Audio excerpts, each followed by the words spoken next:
నమస్తే, నేను డాక్టర్ హరీష్ తెనేటి. ఒక బ్యూటిఫుల్ మెకానిజం ఉంది.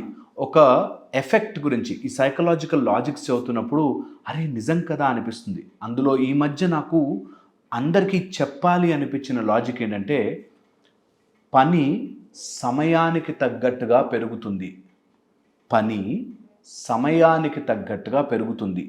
ఒక అబ్బాయికి సంవత్సరంలో చదవాల్సిన సబ్జెక్టు నెల రోజుల్లోనో ఒకరోజు ముందు రోజు రాత్రిలో చదివేసే కెపాసిటీ ఉన్నప్పుడు సంవత్సరం అంతా ఎందుకు చదువు చెప్తారు? చాలామంది చూసారా, వన్ డే బ్యాటింగ్ అని ఎగ్జామ్కి 2 రోజుల ముందు పుస్తకం తీస్తారు, వారం రోజుల ముందు పుస్తకం తీస్తారు కదా. నిజంగా కూడా మన వర్క్ని మనం మొత్తం కుదించి గంటలో ఫినిష్ చేయొచ్చు. కానీ work expands to your time. నిజంగా రోజంతా కష్టపడుతూ కొంతమంది హోమ్ మేకర్స్, ఇంట్లో హౌస్ వైఫ్స్ ఉంటారు కదా, వీళ్ళు రోజంతా పని చేస్తుంటారు కదా, అంతకంతా పని వస్తూ ఉంటుంది. ఎంత చేయి అంత పని వస్తూ ఉంటుంది. నేను ఇలాంటి వాళ్ళకి ఎప్పుడైనా క్లాసులు తీసుకున్నప్పుడు చెప్తాను, మీ రోజంతటి పనిని కంప్రెస్ చేసి గంటలోనో 2 గంటల్లోనో ఫినిష్ చేసేయండి. ఖాళీ టైం ఊరికే కూర్చోండి, కానీ మీ పని అంతటిని ఎక్స్పాండ్ చేయకండి. అలా పెంచుకుంటూ ఇప్పుడు ఇల్లు సర్దుతారు, పిల్లలు వచ్చి పాడు చేస్తారు, మళ్ళీ సర్దడం మొదలు పెడతారు. మళ్ళీ పిల్లలు వచ్చి పాడు చేస్తారు, మళ్ళీ సర్దడం మొదలు పెడతారు. మళ్ళీ పిల్లలు వస్తారు, వాళ్ళకి వండి పెడతారు, మళ్ళీ వాడికి వండి పెట్టి మళ్ళీ గిన్నెలన్నీ కడుకోవడం. ఇది ఒక ప్రాసెస్ లాగా, నెవర్ ఎండింగ్ ప్రాసెస్ లాగా అయిపోతూ ఉంటుంది. నేనేం చెప్తానంటే, మీ వర్క్ని డివైడ్ చేసుకుని మొత్తం అంతటిని గంటకో 2 గంటలకు కుదించేయండి. అప్పుడు మీ జీవితంలో 22 గంటల ఎక్స్ట్రా టైం దొరుకుతుంది. చాలామంది సమయం లేదండి, మాకు టైం లేదండి. ఎందుకంటే work expands according to your time. Work compresses according to your time. అదే ఆ రోజు ఫంక్షన్ ఉంది అని అనుకోండి, టకటకటకటగా పనులు పొద్దున మధ్యాహ్నం కల్లా అయిపోతాయి. ఎందుకు? Work compresses according to your time. Work expands according to your time. చాలామంది ఈ ప్రాజెక్ట్స్ చేస్తూ ఉంటారు. సాఫ్ట్వేర్ కంపెనీస్లో వాళ్ళు, లేకపోతే ఏదైనా కంపెనీలో పనిచేసే వాళ్ళు ప్రాజెక్ట్స్ చేస్తుంటారు.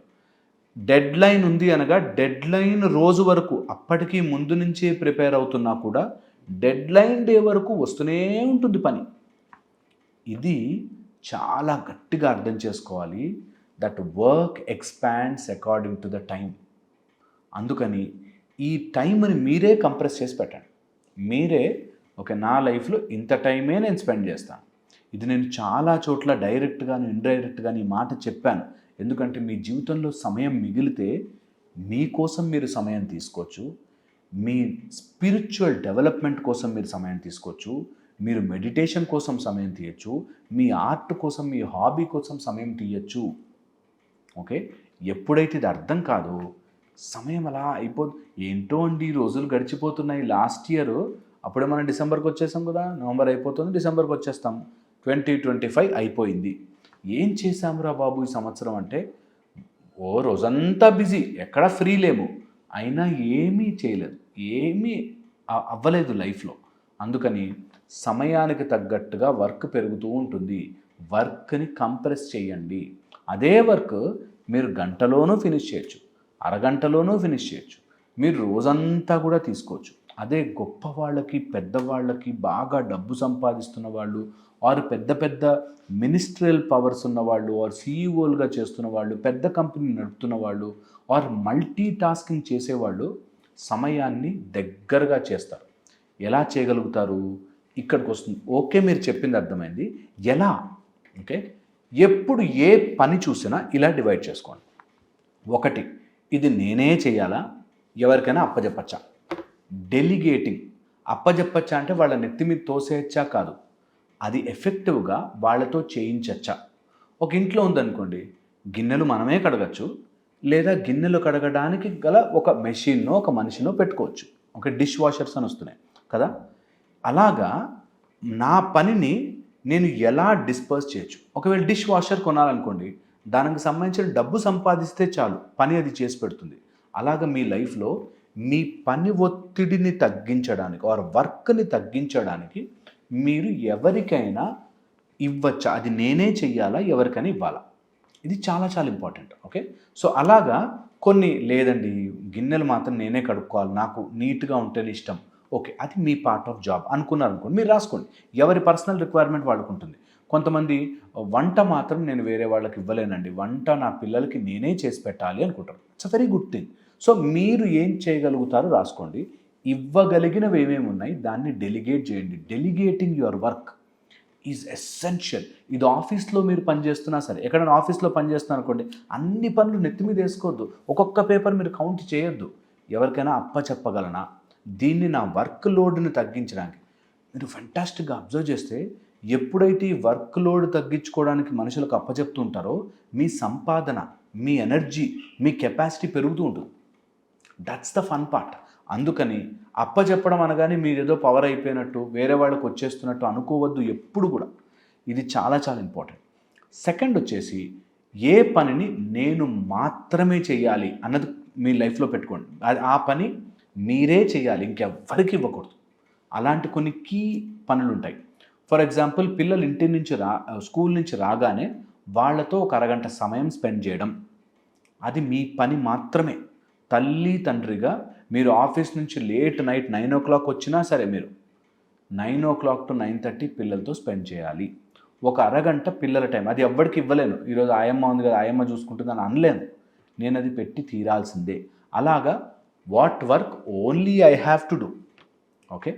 థర్డ్ వచ్చేసి, what work we can combinedly do. అందరము కలిసి ఇంట్లో చేయగలిగినవి ఏంటేంటి, ఇది థర్డ్ది. ఓకే. ఇంట్లో కలిసి చేయగలిగినవి ఏం పనులు ఉన్నాయి అని చూసుకోండి. ఇంట్లో బట్టలు సర్దడం అనుకోండి, అందరితో, పిల్లలతో పాటు, మీ హస్బెండ్తో పాటు, మీతో పాటు అందరూ కలిసి వర్క్ చేయండి. అప్పుడేమవుతుంది, కొన్ని కలిసి చేసే పనులు ఉంటాయి, కొన్ని ఎవరితోనా చేయించే పనులు ఉంటాయి, కొన్ని మీరే చేసే పనులు ఉంటాయి. వీటిని కన్ఫ్యూజ్ అవ్వద్దు.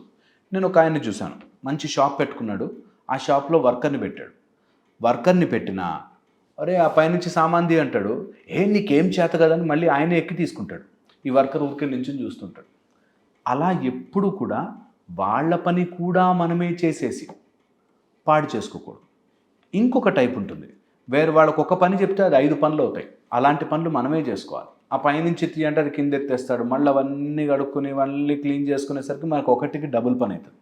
అలా కాకుండా మీ చుట్టుపక్కల ఉన్న వాళ్ళ ఎఫిషియన్సీని పెంచే పని చేయండి. ఎప్పుడైతే ఇలా మీరు ఆలోచిస్తారో మీ సమయము మీకు మిగలడం స్టార్ట్ అవుతుంది. ఇప్పుడు నేను ఏదైనా చెయ్యాలి అనుకోండి, నేను ఒక వీడియో చేయాలి, నాకు ఎడిటింగ్ రాదే, నాకు మ్యూజిక్ పెట్టడం రాదే, నాకు దాన్ని ఎలా పబ్లిష్ చేయాలో రాదే, నాకు ఆ థంబ్నెయిల్ పెట్టడం అన్నీ నేనే చేసుకుంటా అంటే నాకు జీవితకాలం సరిపోదు. అందుకని ఒక టీం పెట్టుకుంటాం. అలాగే మీ ఇల్లుని కూడా అంతే లాజికల్గా ఆలోచించండి. ఈ పనులు నేను ఎలా చేయించుకోవచ్చు, ఈ పనులు నేను తక్కువ ఖర్చుతో ఎంత ఈజీగా ఆర్గనైజ్ చేయొచ్చు, ఇలాగ మీరు ప్లాన్ చేయండి మీ రోజుని. ఒక ఆవిడ నా దగ్గరకు వచ్చినప్పుడు, కూతురికి కొంచెం లెగ్ ఏదో ప్రాబ్లం, ఆవిడని ఫిజియోథెరపీకి తీసుకెళ్ళాలి. ఫిజియోథెరపీ అంటే చాలా దూరం లేదు, జస్ట్ రోడ్ క్రాసెస్ అటు సైడ్. కానీ పాప నడవలేదు కాబట్టి తినే తీసుకెళ్ళాలి. బికాజ్ తను అలా తీసుకెళ్ళాలి కాబట్టి అది 2 to 3 o'clock ఉంటుంది. కాబట్టి ఈమె ఆఫీస్ మానేసి ఆ పిల్ల కోసం కూర్చుంది. ఆఫీస్ మానేసింది కాబట్టి 1,10,000 శాలరీ పోయింది. అందుకని హస్బెండ్ మీద డిపెండ్ అవ్వాల్సి వచ్చింది.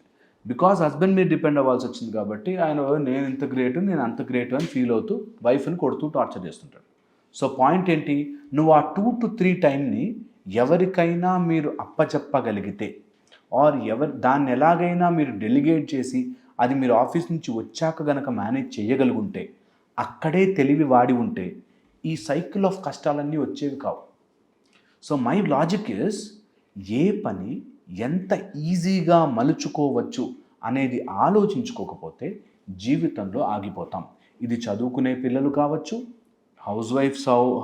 హోమ్ మేకర్స్ కావచ్చు, లేకపోతే ఆఫీసుల్లో పెద్ద పెద్ద కంపెనీల్లో పనిచేసే వాళ్ళు కావచ్చు, ఎవరికైనా సరే ఈ పని నేనే చేయాలా, ఇంకేదైనా ఆల్టర్నేటివ్ ఉందా, సో దట్ నాకు పని లోడ్ తగ్గితే ఇంకో పని నేను పెట్టుకోవచ్చు అనేది ఆలోచించాలి. సో ఎప్పుడు కూడా హై ప్రొడక్టివ్ వర్క్ మీ దగ్గర పెట్టుకుని చిన్న చిన్న పనులు ఏమైనా ఉంటే డెలిగేటెడ్ అప్పచెప్పండి, ఇచ్చేసేయండి.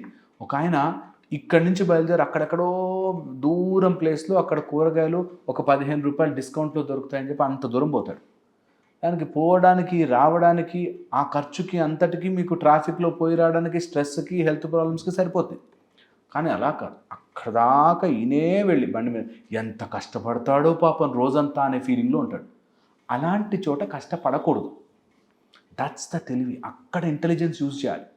అది గనక మనం మైండ్లో పెట్టుకుంటే మీ జీవితం నిజంగా బాగుపడుతుంది. అండ్ నేను చెప్పినట్టుగా మీరు ఎంత పని చేసినా ఇంకా అంత పని ఉంటుంది. సో పనిని కుదించండి, ఇంటెలిజెంట్గా మార్చండి. దాన్ని ఎక్కడ అప్పజెప్పాలి, ఎక్కడ తీసుకోవాలి అది ఆలోచించండి. చాలామంది ఇంత చెప్పినా కూడా చెప్పడం ఈజీ బాస్, నువ్వు చేస్తే తెలుస్తుంది, అది ఎలా అప్పచెప్తాను, ఇది ఎలా అప్పచెప్తాను, అవన్నీ నేను చెప్పలేను. అది మీరే ఆలోచించాలి. ఎందుకంటే అది మీ జీవితంలో మీ సమయాన్ని తినేస్తోంది కాబట్టి మీకు భగవంతుడిచ్చిన తెలివితో మీరే ఆలోచించాలి. ఈ సమస్యను ఎట్లా సాల్వ్ చేయాలి అని ఆలోచించాలి. That's the point. ఇది కనుక మీరు క్యాచ్ చేస్తే మీ జీవితం మారడం స్టార్ట్ అవుతుంది. ఐఎమ్ వెరీ షూర్ చాలామంది కనెక్ట్ అవుతారు అండ్ మారుతారు కూడా. Thank you so much. ఇంకో వీడియోలో కలుస్తాం.